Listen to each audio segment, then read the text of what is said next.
The first time I laid eyes on Gianna Collier, she was sitting by herself in a room bigger than my whole apartment, playing the same song on loop for the 47th time. I know it was 47th because I actually counted. Not one person had spoken to her that entire morning. Not the housekeeper who passed her open door 3 separate times. Not the chef who left her breakfast outside her room without a word. Not her father, gone to work long before she'd even woken up. I was the brand new maid. I'd been told, in no uncertain terms, to leave her be. But the moment she looked up at me, I saw something everybody else in that house had somehow missed entirely. 3 weeks later, my whole life would look completely different. Have you ever watched someone get overlooked and known, in your gut, that you couldn't just stay quiet about it? Tell me in the comments. And if stories about compassion, connection, and truly seeing the people others walk past speak to you, hit subscribe and the notification bell so you don't miss what's next. I've been cleaning houses professionally for 6 years by the time this all started. I'm good at it, genuinely. I know how to get granite counters shining without a single streak, which products belong on hardwood, and which ruin tile, how to disappear when a family wants privacy, and how to move efficiently when they want results. But I never set foot in a house quite like this one. The Collier estate, and it truly is an estate, not just a house, sits in the richest part of town. Stone exterior, a circular driveway, windows so tall and spotless they barely seem to exist. I landed the job through a staffing agency. Solid pay, full-time hours, benefits after 90 days. Mr. Collier is very particular, the agency rep told me. The previous housekeeper left suddenly. He needs someone reliable, discreet, professional. I checked every one of those boxes, and honestly, I needed the position badly. My rent had just gone up, and my car was overdue for new tires. So there I was, first day, 7 in the morning, ringing the doorbell. The woman who answered looked to be in her 60s, gray hair pulled into a severe bun, navy dress, no hint of a smile. "You're Christine?" "Yes, ma'am. I'm Mrs. Ruth Winters. I manage the household staff." She looked me over the way someone might inspect produce at a market. "You're young. I'm 28. I've been cleaning professionally for 6 years." She stepped aside. "Comein." The foyer alone dwarfed my apartment. Marble floors, a chandelier that probably cost more than I'd earned in 5 years, a staircase curving up toward the second floor like something lifted straight out of a film. "Mr. Collier leaves for the office at 6:30, Mrs. Winters said, already walking, my shoes squeaking faintly against the marble as I followed. "He returns around 7 p.m., sometimes later. You'll rarely see him." "Understood. Your responsibilities: dust all surfaces daily. Vacuum carpets, mop hardwood and tile, laundry twice a week, deep clean bathrooms, windows once a week." She recited the list without so much as glancing my way. "You'll work Monday through Friday, 7 a.m. to 3 p.m. That's perfect.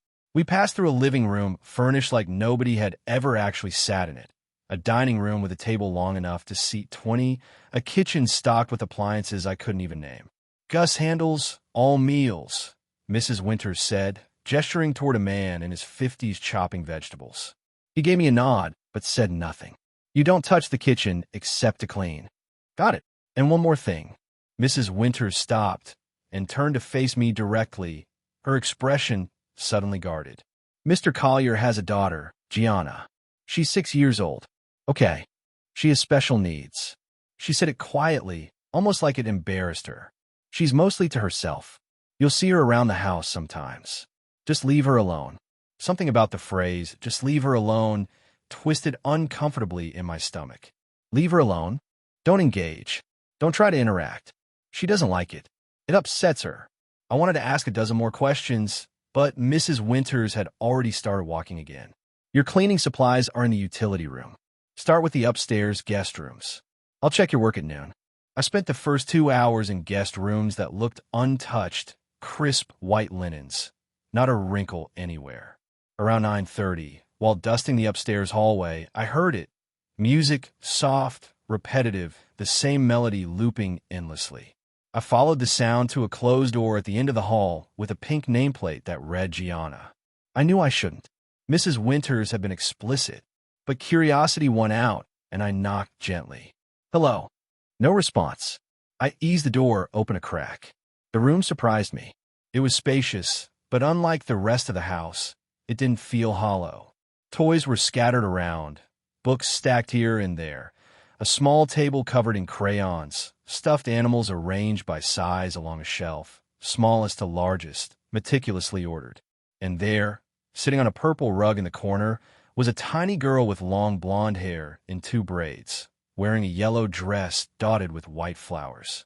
She held a tablet, and the music was coming from it, the same song, on repeat. She didn't look up when the door opened. "Hi," I said softly. "Nothing. I'm Christine. I'm new here. I'm cleaning the house."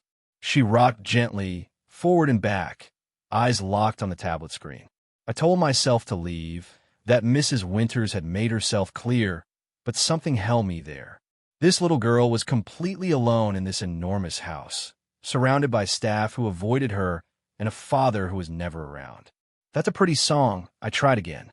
Her rocking paused, just for an instant, then resumed. But I caught it. She'd heard me. "Okay," I said quietly. "I'll let you listen. I'm going to be downstairs if you need anything." I pulled the door shut. At noon, Mrs. Winters inspected my work with a clipboard in hand, running a finger along baseboards, checking corners, opening closets. "Acceptable," she finally announced, which I gathered was as close to praise as she gave. "Thank you. Lunch is at 12:30. You eat in the kitchen, 20 minutes. I was starving by then, grateful for the chicken salad sandwiches Gus had prepared. He set one down in front of me wordlessly and returned to prepping dinner.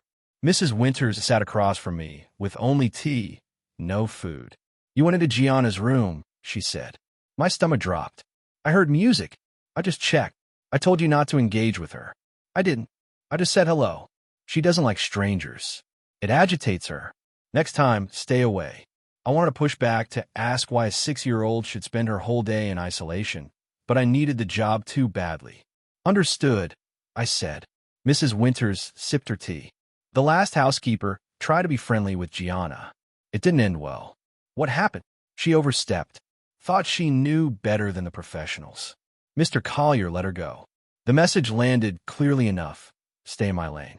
I didn't see Gianna again that day, nor the next, nor the one after that, though I heard her constantly, the same song drifting from her room over and over. On Thursday, while cleaning the living room around 10, she wandered in. Barefoot, overalls over a pink shirt, hair loose for once. She stopped about 10 feet away and just stared. "Good morning, Gianna," I said gently. No answer, just her watching me dust the bookshelf. I kept working, careful not to make anything of it. After about 5 minutes, she sat down on the floor, cross-legged, still watching. "Ich glänzt over. Is it okay if I keep cleaning? I don't want to bother you." No response, so I kept dusting. She stayed there for roughly 20 minutes, then rose and left just as quietly as she'd arrived. Mrs. Winters found me in the kitchen afterward. "Gianna was in the living room with you." "Yes. She came in while I was cleaning." "Did you talk to her?" I said good morning. That's it. Mrs. Winters looked like she wanted to say more, but she didn't. She just walked away. Friday, nearly the end of my first week. Back in the living room, I propped my phone on the windowsill, playing music softly, something to cut through the silence while I worked, an upbeat pop song, nothing remarkable. While wiping down the windows, I felt it, that sensation of being watched. I turned. Gianna stood in the doorway. "Hi," I said. She took a step in, then another, eyes on my phone on the music. "Do you like this song?" I asked. She tilted her head, listening, then took another step and another, until she was maybe 5 feet away. I stayed still, not wanting to startle her. "I like music while I work," I said. "Makes it more fun." Her hands fluttered slightly at her sides, some small motion like she was processing something.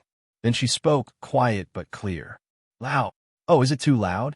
I can turn it down." I reached over and lowered the volume. "Is that better?" She nodded once. "Okay, I'll keep it like this. Thank you for telling me." She lingered another minute, then turned and walked off. It was our first real exchange, and my heart was pounding. The following Monday, everything shifted. I was in the living room, late morning, sunlight pouring through the windows. Dusting done, about to start vacuuming, music playing quietly on my phone. A song I loved came on, good beat, and without really meaning to, I started swaying a little as I worked. Nothing dramatic, just moving slightly while I cleaned. It felt a little silly, but it made me happy. Then I heard it. Dance with me. I froze, turned around. Gianna stood there, hands at her sides, staring straight at me. What did you say, sweetheart? Dance with me. Her voice was serious, not quite a question, not quite a command, just a statement of fact. My throat tightened. You want to dance? She nodded. I glanced around. No Mrs. Winters in sight. Gus somewhere in the kitchen. We were alone. Every instinct told me to go find Mrs. Winters and follow the rules. But this little girl had just asked me to dance, and I wasn't going to refuse her. Okay, I said softly. Let's dance. I walked over slowly, careful not to startle her, and crouched down to her height. Can I hold your hand? She studied my hand for a moment, considering, then slowly, so slowly, reached out and slid her small hand into mine. I stood carefully. Ready? She nodded, and I began to sway gently side to side, keeping time with the music. Gianna watched my feet first, then began copying the movement, stiff at the start, gradually looser. We were dancing, this tiny 6-year-old and me, and she was smiling, genuinely smiling.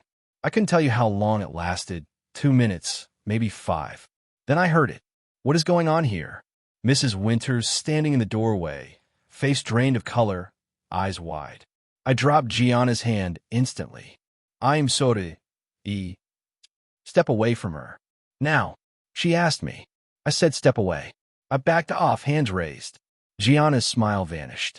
She shrank back, wrapping her arms around herself. Mrs. Winters crossed the room, gripped my arm. Outside. Now. She marched me into the hallway and shut the living room door behind us. What were you thinking? Her voice shook, half anger, half fear. She asked me to dance with her. I wasn't going to say no. You don't touch her. You don't engage with her. I told you. She's a little girl. She wanted to dance. What was I supposed to do? Your job. Clean the house and leave her alone. That's cruel. The word hung in the air. Mrs. Winters' face reddened. You have no idea what you're talking about. Then explain it to me. Because right now, all I see is a 6-year-old being ignored by everyone in this house. She has autism. She doesn't process things the way we do. Physical contact can be overwhelming for her. You could have caused a meltdown. You could have. But I didn't. She was happy. You don't know that. Yes, I do. I saw her smile. Mrs. Winters stared at me for a long, silent moment. Finally, I'm calling Mr. Collier. My stomach plummeted. Please don't. I'm sorry. I won't do it again. You're right. You won't. She pulled out her phone. Wait here. I stood in that hallway for 15 minutes, staring at the closed living room door, wondering whether Gianna was still inside, wondering if I'd just gotten myself fired during my second week. I needed this job desperately, but I couldn't bring myself to regret dancing with that little girl. Eventually, the front door opened. A man walked in, tall, dark hair graying faintly at the temples, an expensive suit, tie loosened, looking utterly worn out. Jonathan Collier. Mrs. Winters appeared instantly. Mr. Collier, thank you for coming. I know you're busy, but where is she? His tone was clipped, impatient. The new housekeeper, where is she? Mrs. Winters pointed at me. Jonathan walked over and looked me up and down. You're Christine? Yes, sir. Ruth says you were dancing with my daughter. She asked me to. I didn't think. You didn't think. He cut me off flatly. Do you have training in working with autistic children? No, but do you have any certifications? Experience? Anything that would qualify you to interact with her? No. Then why did you think it was appropriate to touch my daughter without permission? My face burned. She asked me to dance with her. I wasn't going to ignore her. That wasn't your decision to make. Respectfully, sir, she's a child, not a problem to be managed. The room went silent. Jonathan's jaw tightened. Excuse me. I knew I should stop right there, apologize, salvage my job. I couldn't. Your daughter is 6 years old. She's in this huge house all day with people who avoid her, who ignore her, who treat her like she's invisible. And when she finally reaches out, when she asks for something as simple as dancing, I'm supposed to say no because of rules? Because she might get agitated? You don't know what you're talking about. Maybe not. But know what I saw? She was happy. For 3 minutes, she was just a little girl dancing to music. Jonathan stared at me, his expression unreadable. Finally, he turned to Mrs. Winters. Where's Gianna now? In her room. Did she have a meltdown after this happened? Mrs. Winters hesitated. No, but any sign of distress? No, but that doesn't mean. Thank you, Ruth. He looked back at me. Come with me. I followed him into his study, dark wood paneling, leather chairs, shelves of books floor to ceiling. He shut the door and gestured to a chair. Seat. He said. He remained standing, gazing out at the manicured lawn. My daughter was diagnosed with autism when she was 3, he said quietly. Her mother couldn't handle it. She left when Gianna was 4. My chest ached. I am sorry. I've hired therapists, specialists, the best people money can buy, and they all say the same thing. Gianna needs structure, routine, minimal stimulation. She doesn't do well with unexpected interactions. With all due respect, sir, she initiated the interaction. She came to me. That's what Ruth said. He finally turned to face me. She also said Gianna hasn't voluntarily approached anyone in over a year. He paused. She doesn't speak much, and when she does, it's usually just 1 or 2 words. But Ruth said she spoke a full sentence to you. Dance with me. I nodded. She did. Jonathan sat down, and for the first time he looked less like an executive and more like a tired father. I don't know how to connect with her, he admitted. Every time I try, she pulls away. She won't look at me, won't talk to me. I've accepted that maybe she's better off with professionals handling her care. Or maybe she just needs someone to see her as a kid, not as a diagnosis. He looked at me sharply, and I kept going. I don't know anything about autism. You're right. I'm not trained. But I do know that when I smiled at her, she came closer. When I played music, she told me it was too loud. And I listened. When she asked me to dance, I said yes. And for a few minutes, she was happy. What if she'd had a meltdown? If she'd gotten overstimulated and hurt herself? Then I would have stopped. I would have helped her. I wasn't going to force anything. Jonathan leaned back and closed his eyes. Don't fire me, I said quietly. Please, I need this job. But more than that, I think Gianna needs someone who doesn't treat her like she's fragile. She needs someone to just be kind to her. He didn't answer for a long time. Finally, you're not fired. I exhaled. But, he continued, if you're going to interact with Gianna, you need to understand some things. Okay. She's sensitive to loud noises, bright lights, sudden movements. If she seems overwhelmed, give her space. Understood. She doesn't always make eye contact. That's normal for her. Don't force it. I won't. And if she says no to anything, respect it immediately. Of course. He stood. Mrs. Winters won't like this. But I'm going to tell her that you're allowed to interact with Gianna within reason. If Gianna initiates, you can respond. Thank you. Don't make me regret this. Over the following weeks, something in the Collier house began to shift. Gianna started seeking me out, not daily, but a few times a week, wandering into whatever room I happened to be cleaning, sitting quietly, watching me work. I talked to her, not constantly, just small things. I'm going to vacuum now. It might be loud. Is that okay? She'd nod or shake her head. Do you want to help me fold these towels? You're really good at organizing. Sometimes she did, sometimes she didn't. One day, she brought me a stuffed purple elephant. This is Pepper, she said. Hi, Pepper. He's very soft. Sorry, she's very soft. Gianna sat down. Pepper likes music. Oh yeah? What kind? Happy music. So I played happy music, and Gianna sat there with Pepper, rocking gently to the beat. Mrs. Winters watched from doorways, skeptical, seemingly waiting for me to slip up. But I didn't, because I wasn't trying to fix Gianna or change her. I was simply there, present. About 6 weeks in, Jonathan came home early one afternoon. I was dusting the living room while Gianna sat on the couch, sorting crayons by color. Gianna, Jonathan said from the doorway. I'm home. She didn't look up. Gianna, he tried again, gentler this time. How was your day? Nothing. I saw the hurt cross his face. She's been organizing crayons for about 20 minutes, I offered quietly. She's very focused.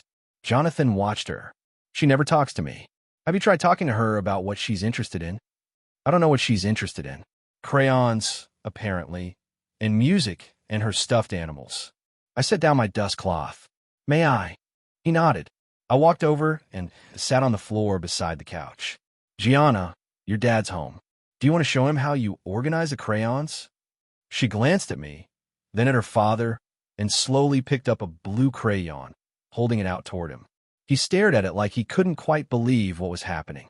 She's showing you, I whispered. Take it. He crossed the room, knelt down, and took the crayon. Thank you, Gianna.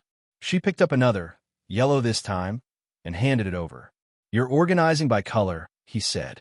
That's really smart. She nodded. They spent the next 10 minutes like that, Gianna passing crayons, Jonathan accepting each one, commenting gently. It wasn't exactly a conversation, but it was connection, and when I looked over at Jonathan, his eyes were wet. 3 months after I'd started, Jonathan asked me to stay late one evening.